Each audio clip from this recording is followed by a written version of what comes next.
કોલકાતામાં મુશળધાર વરસાદથી જનજીવન ઠપ, શહેરના મોટાભાગના વિસ્તારો થયા જળમગ્ન, મેટ્રો અને ટ્રેન સેવાઓ ખોરવાઈ, વીજ કરંટથી 8 લોકોના મૃત્યુ. પશ્ચિમ બંગાળની રાજધાની કોલકાતામાં સોમવારની મધ્યરાત્રિથી શરૂ થયેલા મુશળધાર વરસાદને કારણે મંગળવારે જનજીવન સંપૂર્ણપણે અસ્તવ્યસ્ત થઈ ગયું હતું. લગભગ 7 કલાક સુધી ચાલેલા ધોધમાર વરસાદને કારણે શહેરના મોટાભાગના વિસ્તારમાં ઘૂંટણથી કમર સુધીના પાણી ભરાઈ ગયા હતા, જેના પગલે વાહન વ્યવહાર અને દૈનિક પ્રવૃત્તિઓ પર ગંભીર અસર પડી હતી. ભારે વરસાદ અને જળબંબાકારની પરિસ્થિતિને કારણે મહાનગરની પરિવહન વ્યવસ્થા ખોરવાઈ ગઈ હતી. રેલવેના હાવડા અને શિયાલદહ વિભાગમાં મોટા પાટા પર પાણી ભરાઈ જવાથી અનેક ઉપનગરીય ટ્રેનો રદ કરવામાં આવી અથવા ટૂંકા અંતર પર ચલાવવામાં આવી હતી. તેવી જ રીતે મેટ્રો રેલવેના પાટા પર પાણી ભરાઈ જવાથી સુરક્ષાના કારણોસર સહિત ખુદીરામ અને મેદાન સ્ટેશનો વચ્ચેની સેવાઓ સ્થગિત કરી દેવાઈ હતી.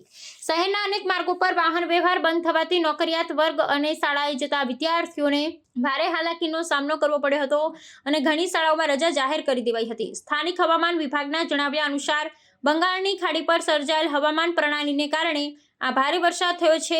મંગળવાર સવાર સુધીમાં શહેરના કેટલાક વિસ્તારોમાં 300 મિલીમીટરથી વધુ વરસાદ નોંધાયો હતો, જે છેલ્લા 4 દાયકામાં સપ્ટેમ્બર મહિનામાં નોંધાયેલ સૌથી વધુ વરસાદ છે. દુર્ગા પૂજાના તહેવારે પૂર્વે થયેલા ભારે વરસાદને કારણે અનેક પૂજા પંડાલોમાં પણ પાણી ભરાઈ જતા આયોજકોની ચિંતામાં વધારો થયો છે.